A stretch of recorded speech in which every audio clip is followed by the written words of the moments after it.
Hello and welcome to another match preview show on Football Tour Podcast. My name is Ozzie and I'm your host for today's show. Now, this is a big one, fellow Reds. We're 1 foot away from reaching a cup final as we face Fulham at Craven Cottage in the Carabao Cup semi-final, second leg. The first leg, as you all know, was an evenly contested game, but the difference was that we had the killer touch in front of goal, and after a fantastic performance and result against Bournemouth, where we smashed 4 goals past them, the confidence must be high in the Liverpool camp. Fulham, on the other hand, unfortunately lost to their local rivals in their derby game against Chelsea after Cole Palmer hit the back of the net from the penalty spot once again. So the morale might be low in this Fulham squad, but this is a one-off game. If the crowd is behind them, anything can happen. So I'm excited about this game, and I'm also excited about the prospect of Liverpool going into another final to win some more silverware. We already know who one half of the finalists are, and that is Chelsea, who were victorious at Stamford Bridge early on today, or this evening, I should say, thumping Middlesbrough 6-1 to make it 6-2 on aggregate. But we can't look far ahead towards Wembley right now. We've got business to take care of, and it starts from tomorrow. So let's go ahead and present the team news. I'll then predict the lineups for both teams and also give you my score predictions. So in terms of team news for Fulham, Adama Traore is the only player that is not available for this fixture. Obviously, Iwobi, Bassi, and Balotore are still unavailable as they are on international duty at AFCON. Harry Reid was an unused sub against Chelsea, but is expected to start in this game. For Liverpool, Pep Lijnders made some announcements in today's press conference. No Curtis Johnson, unfortunately, who picked up an injury against Bournemouth. So Bosley, Trent and Robbo are back in training. But if I was to be honest, I think it's too soon for them to take part in this game. They could start on the bench, but I don't see them starting in the first 11. Thiago Matic will be training very soon, apparently, but no idea what they are set to make a return. There's no date that's been quoted as of yet. Tsimikas has started light training, but it's still early for him to make any sort of return right now. And you've got Matip and Ben Doak who are still out with long-term injuries. So what I'll do now, I'll predict, or I should present my predicted lineups for the Fulham team. And we can also discuss the tactics in terms of how they'll set up. We already have an idea of how they might attack us in this game from the first leg. And then I'll also present the Liverpool team and then present how we should attack going into this game as well. So let's start with the Fulham team. Just got a comment here from Daz. He said, big up Ozzie, big up Daz. Thank you for your comment. Thank you for tuning in as well. In terms of the lineup, I'm not seeing a huge difference in terms of who played in the first leg. In fact, I think it pretty much be the same team. So that would involve Leno starting in goal. And then you've got Robinson on the left. You've got Castagne, even though Tete was the right back that played a lot of the games in the Carabao Cup competition, but I think as it's close to the closing stages, I should say, of this competition, I think they're going to go for their best players on the pitch. So he's clearly one of them, and then you've got Tosin, Adarabi Oyo as well. There we go, and then you've got Diop, who gave away a penalty over the weekend. So definitely a player we can try and look into attack and making. Hopefully he can make some errors on our side as well. In terms of the double pivot, it will be Reid on this side, and you've got Palhinha alongside him. And then the advanced three, I think it will be the Cordova Reid. I think he caused us a lot of havoc on that right-hand side in the first leg. So definitely a player to look out for. Pereira. If I can, I don't even know how to spell his name. Pereira. Let me just go into the Fulham team. Where is he? He's not even there. That is very weird. There he is, Pereira, who was a bit of a nuisance, to be polite, doing all sorts of theatrics on the pitch.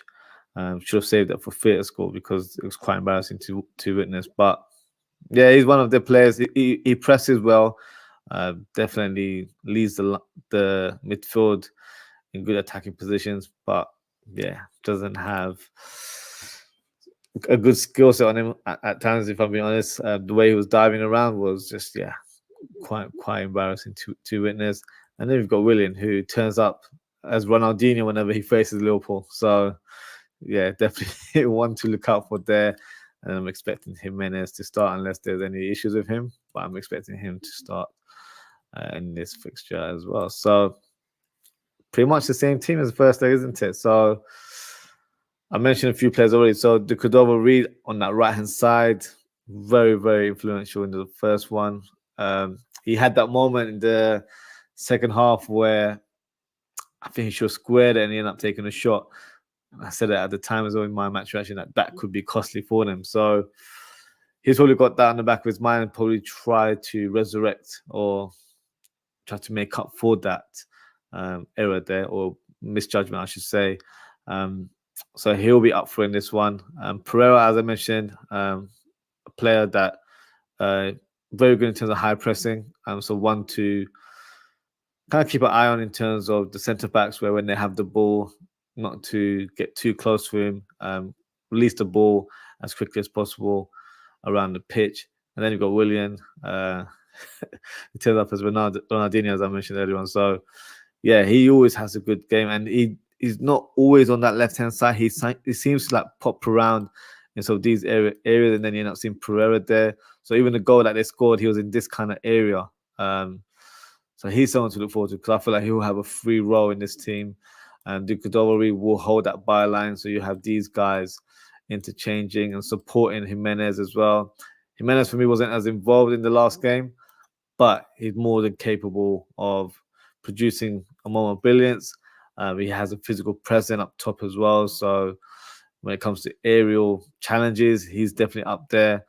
Willian and Cordova Reed will be producing lots of crosses from the wing area. So, and even to be fair, even the fullbacks as well. So even when these guys can cut in as well, you've got Robinson and Castagna who are more than capable of producing quality balls into the box. So yeah, it'll be a difficult game, and it's at Craven Cottage. The pitch is quite small. The crowd is quite close to the players as well. So it'll be a hot environment. It won't be as hostile as other stadiums, but if they play to their skill set, if they play to the crowd and give it their all, because it's a one-off game, anything can happen. So I'm not seeing this as a walk in the park. I think this would be a tough game. We've not won at Craven Cottage for a number of years. I think the last time was about 5 years ago in 2019, where we won 2-1. So our record at the Cottage isn't the best. We don't seem to get a lot of wins there. We do end up picking up draws. So yeah, it's not going to be an easy task for that. And then just got a couple more comments here. So got a comment here from Madison Smith. He said, "Do you still have reservations about winning the league?" I don't, to be fair, Madison. If you saw my previous show early in the season, I predicted Liverpool to win the league, and I wasn't even trying to be biased, or that wasn't like a lazy opinion because I'm a Liverpool fan. I just analyzed everyone's squad, and I feel like we had the numbers. I feel like we have the better strength and depth in certain areas of the pitch as well. So I feel like if everything clicked, we could definitely charge for the title. So yeah, I'm still sticking to my prediction. Not just because we're number one right now. I've got to stick to my guns from what I said early in the season. So yeah, no change from my part. I'm probably one of few Liverpool content creators that are saying it with chest that we'll win the league, or I believe we will win the league. So yeah, let's see how that goes. And we've got Daz here who's just presenting his lineups. I'll do mine shortly as well. So he's gone for Alisson, Bradley, Ibu, Van Dijk, Gomez, Maka, Ryan, Harvey, Diaz, Jota, and Nunes. So interesting lineup there. And in terms of what Madison has said, the most impressive thing I have seen with Klopp and Liverpool, they're a great second half team. Klopp and game manager has been different up to this point, in my opinion. Yep, that's definitely been the key. I think his timing of substitutions has been vital as well, because last year there were so many incidents where Klopp didn't bring on a player or didn't utilize the squad, And I feel like game management has definitely played a part. There's a lot of games this season, especially in the early parts, where we started the game conceding goals and we're trying to fight back, being a goal down. But since, I would say, the last few months, we've managed to be in control of games, or we've not conceded in the first half, and in second half, we go at it, we do it again. He's made double or triple substitutions in the hour mark. That's played a good part. So that's what I was referring to in terms of strength in depth. We're able to bring on solid attackers or midfielders from the bench, and that's been our game changer when it comes to getting the result in the end. So this is a shame that we've got that defeat against Spurs, which, I won't go into detail, but that's kind of tainted our campaign so far, in my opinion. But hey, I'm not here to try and be the invincible.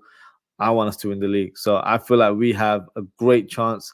All we need to do is keep looking forward and, just take it a game at a time. Liverpool fans are programmed not to get too ahead of ourselves. We're quite humble.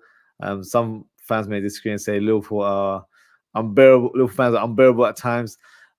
But most of us know what it's like at this stage of the season, where anything can happen. We've been in title races where we've been top at this stage of the season, and it's flipped over for us. So no, we're taking a game at a time, and I'm still sticking to my prediction end of the day. And then we've got another comment here from Daz, who says rest Kelleher for Sunday.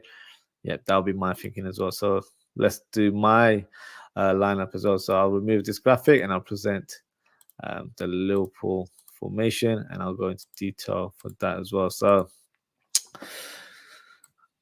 let's start with the goalkeeper. So Daz just mentioned there, resting Kelleher for the Sunday game. We're facing Norwich City in the FA Cup 4th round, and I totally agree. I'm going to go with that same notion. I think Alisson should start in this one. It's a more important game because obviously we're further ahead in this competition. And no disrespect to Norwich City, but we can field a slightly weakened team or rotate the squad a lot more in that encounter. So therefore, I'm going for Alisson in goal as well, based on what Daz has said there. And in terms of the back four, I was very impressed with Bradley. So for me, he sticks into the team. We don't have too many options. A lot of people said maybe we could switch Joe Gomez to the right and play Owen Beck, but I've been in more favour of Bradley. I've seen more of him in first team action. Fantastic performance against Arsenal, and obviously he made his Premier League debut over the weekend against Bournemouth, and obviously played in the Cup last week as well against Fulham. So no, for me, he's having a fantastic moments of his early Liverpool career, and he hasn't put a foot wrong. He's very tenacious, aggressive in his tackle, which I like to see from a young player. Decent on the ball as well. Maybe he should have scored yesterday as well. Had a chance with his left foot. Also had a header as well. Seemed to be double-minded in terms of what he wanted to do there. So even to see him popping up in these kind of attacking areas where he can get on the score sheet is such a positive. So no, he seems a bit fearless right now. Hard worker, gives his all. So very, very pleased in terms of how he's performed. So it's only right he continues in that role.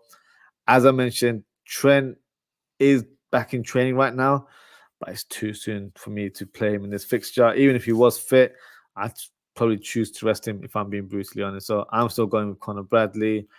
And then on the left, for me, Joe Gomez stays there.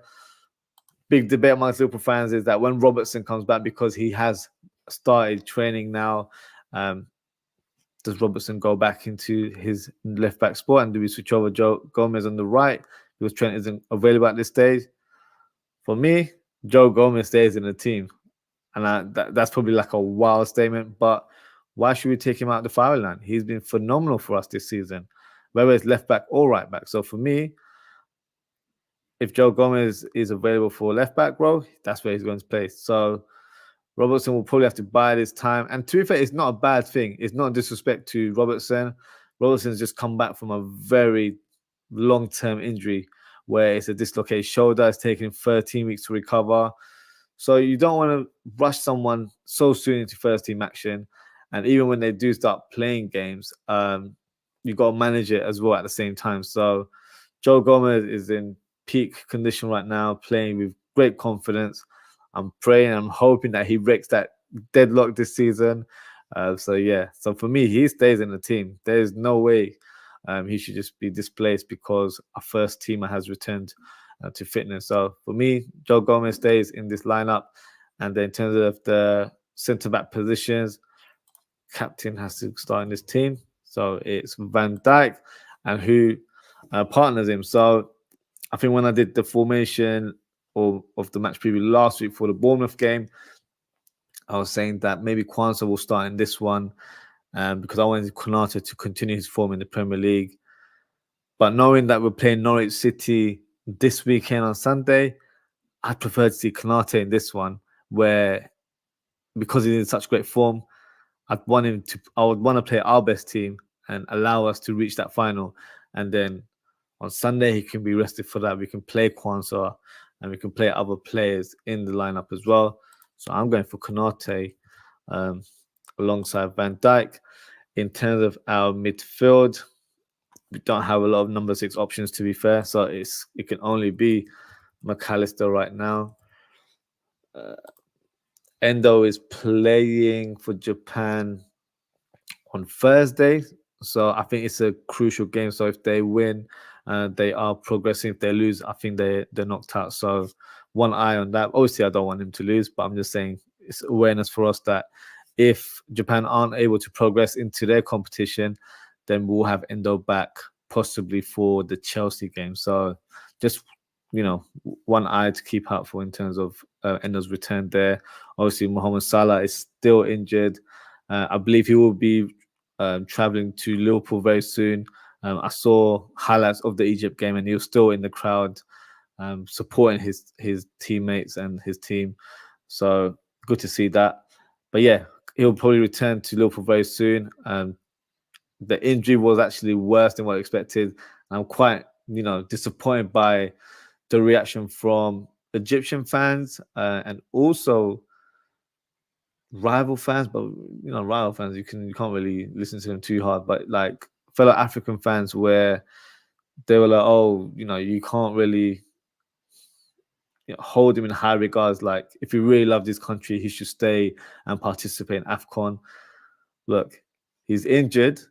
You don't know the sort of like the impact of that injury. We had no idea until today. They revealed it a little bit today, where it's worse than what people assumed because people just thought it was a pulled hamstring. And obviously, if he's coming to Liverpool, he's coming to Liverpool because one, we're his main employer. We pay his bill. We pay his salary. And secondly, we have the best state-of-the-art sort of medical center where we've got the best physios, the best doctors, and that can maybe help in terms of his recovery.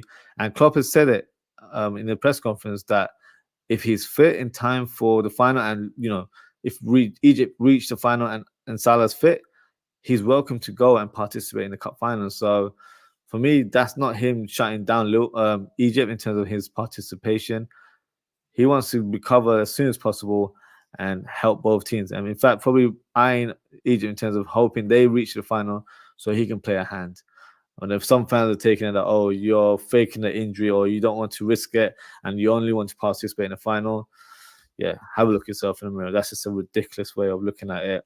The way Salah plays, he loves playing for his country and has never really shied away from that. So, yeah, disappointing from hearing that from content creators. I've seen it from rival fans and people that support African nations as well. Quite a disappointing opinion on Salah there. But hey, that's Salah for you. Unfortunately, he attracts that kind of attention for no reason. Only thing I can see is that there's a lot of jealousy in terms of his success over the years. So yeah, it is what it is. But hey, look, hopefully he makes a speedy recovery for his own sake, for his health, and yeah, can get back into action, whether he helps Egypt triumph in the AFCON or if he helps Liverpool with our campaign. So let's wait and see in terms of how he recovers and when he'll recover as well. At this stage, it's quite unclear. They've said 3 to 4 weeks. So let's see how that goes. Back to the formation, back to the lineup here. In terms of my midfield, no Curtis Jones. This is a big loss. He was picking up form in that Bournemouth game. He had a slow start in the first half, But second half was so good. Really stepped up, really improved. What are the options? No Thiago, no Bajcetic, no Endo. So Boslai is just returned, but I don't think he should start in this game. So we've only got two names that I can think of right now. So it's Gravenberch, who looked good, by the way, when he came on. Showed some neat touches, silky on the ball. And we've got Harvey Elliott, who also had a decent game. He was taken off on the hour mark. I think was because of this fixture, in my opinion. I don't think he had a poor game where he had to be substituted. I feel like Klopp thought maybe it's best to rest him and then save him for this game that's coming up tomorrow. So that'll be my midfield three. And it's a midfield three that I'm still confident that can do damage to the opposition. Now, the front three, they're all in great form. Nunes scoring a brace, which is fantastic to see. Jota the Shotter or Diogo, whatever nickname you want to give him, scoring a brace himself. And Gakpo coming on in about a few minutes, becomes provider and gives an assist for Jota to score his goal. So, yeah, all in good form. Diaz has picked up some good form as well. So it literally could be any one of those guys in terms of our front three here. So I'm going to go with... I liked Jota on that right side. I know before I've mentioned that Diaz looks good on that right side. But the reason why I like Jota there a bit more is the way he played against Bournemouth. He wasn't here. He wasn't on the byline. He played here. Just dropped in a deeper kind of role. And it was just had a free role over here. Wasn't really the creator as such, had a free role there. And then you had the wide man on the left side being the sort of like the wingman or the attacker on that byline. And then you had the central striker pushing up top as well. So for me, that role really suited him. And you can always have Elliott covering ground and then playing the sort of wider player there. And then that could be and then you've got Conor Bradley coming in, and then Konate covering his ground, and then you've got Bradley being sort of like a right midfielder and helping assist these two guys as well. So tactically, it worked for me against Bournemouth. So it can certainly work in this fixture, in my opinion. So I'm going to go for Jota on the right. And look, if it doesn't work, the beauty of our attackers right now, they can all switch positions and still be impactful. So I'll start off with this lineup, but it can easily be switched around during the game, which is what happened actually. So good to see our players interchanging, and then if they have interchanged sort of personnel through transitions, another positive there as well. So up top, I'm going for Darwin Núñez, and then on the left is either Diaz or Gakpo. Gakpo's had a good campaign in the Carabao Cup. But I'd probably go for Diaz for this one. Just feel like he's in better form right now, and we need to get the win. So Gakpo can come off the bench, play for about half an hour, as you know we always make our 60th minute substitutions, and then I will probably start Gakpo on Sunday against Norwich City. So yes, this is my lineup here. So let me know what you guys think in terms of who I've selected for this game. Would you change a couple? So, you know, the ones that stand out for me is maybe some people would have wanted Kwanzaa to play in this one. Maybe Gakpo deserves a start because he's been so great in the Carabao Cup. Drop a comment. Let me know what you guys think. Just going to go through some of the comments now. So Daz has said, is Robbo or Costas back in for Sunday? Costas, from what I know, is not... I don't think he's ready to play at this stage. He's still doing light training right now, so he's not actually ready as of yet. I think he might be ready. They haven't said it in a concrete way, but I think maybe in 2-3 weeks we might see him returning. Robbo is more advanced in terms of his recovery. He could be available for Sunday, but I have a feeling the club might save him for the Chelsea game, and I think that's a good shout. But as I mentioned earlier, I don't know what you guys think. Robbo doesn't get into the team straight away for me. Gomez will be left back and deserves to be left back, in my opinion. And then we've got Jay Kisden says, bless up, bro. Bless up yourself. Thank you for coming on. And he's also said, bless, bro, to Daz. And his comment is, Alisson for me versus Fulham and Kelleher versus Norwich. totally agree. We're on the same wavelength. Daz mentioned that earlier on today as well. And your other comment is, I'm playing Diaz on the right and with Jota and Darwin switching positions, during the game. That's a fair shout as well. That's the beauty of our attackers, and that's something I highlighted in my match reaction in the Bournemouth game. We hardly, like, you look at any other teams when you have these attacking players, everyone's quite big. So, like, look at Arsenal. Arsenal normally have Martinelli on the left. Doesn't very rarely plays on the right. Saka plays on the right. Very rarely plays anywhere else. Like, our forward line are just so unpredictable. And depending on the opposition, they can play in different positions and be impactful anywhere they are. So, with Salah not being around, that was a big question. Can Liverpool manage? Can Liverpool score goals? Can Liverpool still have a potent attack? Yes, we can, because all of our attackers are multifunctional and they're able to be potent in front of goal and they're able to do damage whenever needed. So, yeah, I'm very pleased in terms of how our attackers are playing right now. They're stepping up to the plate. It's not about one person. They're all playing as a collective. So, no, very, very positive to see. And look, your suggestion, that's not going to a wild shout. I can see Diaz playing there. I was actually favouring Diaz probably like a week ago to play on that right-hand side. But just because of what Jota did against Bournemouth in the second half, I kind of want to see more of that. So I'm being a bit greedy here. I want to see more of Jota playing on that side, having that free role. Because when he played up top as a number 9, for me, he lost a bit of edge because he kind of had his back towards the centre-backs. And that's not his game. He likes to face the defense and drive with the ball and attack them rather than being a hold-up player. That's not really his style. That's not really his game. So for me, having Jota on the wings, I feel like it's more beneficial to the team. Some prefer to see him as an out-and-out number 9. I prefer to see him in that wide area or inside forward role where he's more impactful, driving the ball and cutting and shooting or scoring all types of goals. Even scores headers. He did that so many times over the years. So yeah, for me, yeah, as long as they start, I'm sure they will be very influential into this game. And then your second comment is, Jones, if fit for Elliott and Diaz on the right, then that would be my team. Yeah, that's fair play. Jones, from what Pep Lijnders said earlier in the press conference, I don't think he's available for this game. Still not confirmed in terms of how long he'll be out for. But yeah, hopefully it's a small injury where it's just like a small niggle, I would say, and hopefully he'll be back in like a week or two. But hey, we've got players coming back, which is positive. Just not for this game.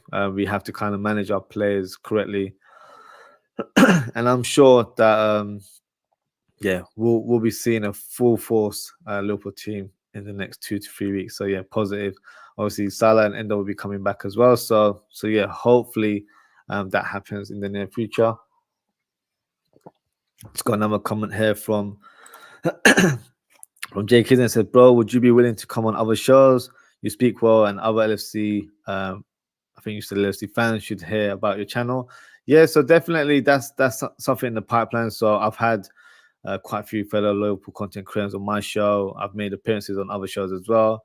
So yeah, it's just an ongoing process where, due to timing and my schedule, find it difficult to try and do collabs on a regular basis, but it's something that I'm planning on doing in the coming weeks, and hopefully have some more guests on the show, especially Liverpool content creators. And yeah, I've had quite a few content creators reaching out to me to come on their shows. So yeah, with other Liverpool content creators, there's nothing but love between us. And yeah, we'll be doing a lot more content going forward. And yeah, hopefully you'll see me on other shows as well. So yeah, just be on the lookout for that. And you said, yep, it's all about time. Yeah, it's all about time. It's just in terms of finding the schedule, because if I'm inviting someone on my show, I'd like to make sure that they're happy to come on and, they have a sort of an agenda in terms of what to discuss during the show. But yeah, I have a lot of names lined up. I've been speaking to a lot of guys as well. So hopefully, we'll have some more guests, and you'll probably see me on a few other channels in the coming weeks as well. And I just got a comment here from Double D who said, you need to come on ours, mate. Yeah, Double D, a good friend of mine as well. Definitely one on the pipeline as well, where, I've been meaning to come on his show as well. He's made an appearance on my show, so you'll probably see Double D make an appearance in the coming weeks as well. Proper football man, knows his football very well. A good friend of mine as well. So yeah, expect to see Double D on my channel very soon, and hopefully I can make an appearance on his show as well. And then Jakin says, I'll do a show with Frank Carell, who's from Liverpool. Would be great to have you on. Yeah, Jake, isn't it? Just reach out to me. Drop me a DM. We'll definitely get something going in the coming weeks. So on social, I'm Ozzie at Ozzie FTP on Twitter /X. Or if you're on Instagram, you can follow me at Ozzie.ftp. So yeah, just reach out to me. Or just drop me a tweet. It doesn't have to be private. We could definitely get in touch. And yeah, I'll be happy to come on your channel. No problem at all. Especially with other fellow Liverpool content creators. Yeah, I won't be saying no to you guys. So yeah, just drop me a message, and then definitely we can do something in the near future. So yeah, so that's my predicted lineup, guys. So let me know what you guys think. I think it's a strong team. It's not us, in terms of, I don't think it's too out of the boat. This is an important game, guys. I know people probably think, it's Fulham. We can kind of, on paper, we could probably, beat them emphatically. It's not the case. Marco Silva's team, we've always had issues with his team because they play such great football. They play in a high press, so they're not a team that gives away a lot of space. So we have to really approach the game in a tactical manner where we exploit any sort of weaknesses and try and use it to our advantage. So yeah, this will be a close game. I don't see it being a goal fest like the Bournemouth game. Nothing of that nature. But hey, we'll see how that goes. In terms of my score predictions. So I mentioned it earlier in the show. We haven't won at the Cottage since March 2019, and we won 2-1. So it's been a while since we've been victorious at West London there. But I believe my team will be victorious, and I'm going for a 2-0 win to Liverpool. Goal scorers, I'm going for Nunes to open the scoreline, and I'm going for a wild one, guys. I'm going for Joe Gomez to open his scoreline to help us go through to the final. That would be like a dream scenario. He's obviously getting closer to breaking his deadlock. I've actually not said on my previous shows that he will score. I'm hoping he's scoring, so I have to say it out loud. Maybe I can bring that energy to that universe, and hopefully he actually breaks the deadlock this week. So yeah, I'm going for Joe Gomez to score that second goal for us. So drop a comment, let me know what you guys think. Yeah, I'm hoping you can do it. Just gonna go through some comments here. Our tactics should be get the first goal, let them attack us and hit them on the counter. That's spot on, especially in the opening, I say 20 minutes. Try and go full on against Fulham, get that first goal, because then it'll be a 3-1 aggregate, and with that, yeah, we can play on the counter, because that might even suit us in the second half. So the first goal will be vital in this game, which is obvious to say, but in terms of the manner of how we're setting up, we'll definitely need to get that first goal and make sure it happens for us. So yeah, that is the right approach. They're obviously going to, they might even deploy a different tactic. They might park the bus on us. So, and they are probably trying to play us on the counter. But let's see how it goes. But I'm positive. I'm confident in how we'll set up. We'll break them down. I don't see them troubling us in that manner. You've got Robinson, who's a solid left back, but even he leaves gaps in those on that right side. So having a player like Jota, like if you're going based on my formation, having a player like Jota who has a free role, and then Elliott playing sort of like a wide 8 role as well, can definitely exploit that area. So different areas, different small details we could definitely capitalize on. So yeah, I'm very confident into this game. And then Double D says energy, and he says Gomez. So I'm not sure if you guys seen the advert of Joe Gomez with Adidas quality advert. And I love that, but he's like Gomez. So yeah, I'm hoping with that advert out in the public now, and me, saying it out loud on my show that he's going to score. Hopefully that he makes it happen. So yeah, it'll be a big moment. I think we're all rooting for him. Yeah, it's been a long time coming. I think he hasn't even scored for Charlton, so it's actually his first goal in professional football. He's 26 years old, from South London, a fellow South London as well. So yeah, I'm rooting for Joey G to open his score sheet in this game. But this season, definitely, that's something I've been saying for a long time. He will open that score sheet this season. And then Jake then says, "I'll have a look at your show, Double D. We're all Liverpool here." Yeah, that's a good friend of mine, Double D. So yeah, definitely reach out to him in terms of his knowledge, not just Liverpool, knowledge of the game is spot on. So yeah, definitely reach out to him. Yeah, definitely get him on your show. You know, he knows his stuff. And you said Punjabi, so I'm from Pakistan. So yeah, I guess my family from Lahore, so I guess you can call me Punjabi in that accent. But yeah, I don't speak Punjabi. I speak Urdu at home. I understand Punjabi because it's quite similar in terms of the language, obviously different dialect. But yeah, I speak Urdu at home. And then Double T said, "Big up, bro." So this is what it's about for me in terms of what I do in terms of my football channel. Try and gather up quality viewers like yourselves. Try and build a community of you guys. And yeah, look, people are networking in the chat as well. Love to see that. So yeah, all good. And Double D's channel is D&D Football Factory. So search him up on social. You'll be able to find his links. And yeah, reach out to him and get him on your show as well. So, and Double D says, "You'll never walk on." You'll never walk on to everyone, guys. So thank you so much for everyone for tuning in. If you haven't already, please don't forget to like, comment, share, and subscribe. In terms of upcoming content, I will be doing a match reaction tomorrow. The game's at 8 o'clock, right? So if it's a normal 90 minutes game, it should finish around 10. But what I'll do, I'll say 10:30. We'll do a 10:30 show. If it goes to extra time, I'm hoping it doesn't. Obviously delay the show. But yeah, just make sure you've got that notification bell on. As soon as I've set a time for my go live time, then you'll get a notification and you know when I'm going live. So yeah, definitely we'll do a match reaction and yeah, calling session, guys. So if you want to come on, have your say, you know, hopefully it'll be a bit more of a celebration. We can speak in that manner. Hopefully we're not dwelling on missed chance, anything like that. But you know, keep it positive. And yeah, hopefully we get that win tomorrow. It's got a couple of comments here who says, Jason said, Sasira Akal, bro, I understand what you're also. Yeah, so you know what I'm saying. And then, yeah, he says sound, bro. So yeah, make sure you reach out to Double D. And yeah, that's the wrap up for today, guys. So thank you to everyone for tuning in. Thank you to Jay Kisnet, Double D, and Daz for the comments, as always. So yeah, hopefully see you guys tomorrow. Hopefully we get the win. And yeah, happy days. Hopefully we'll be reaching to another final and off to Wembley. So take care, and I'll speak to you all very, very soon. Goodbye.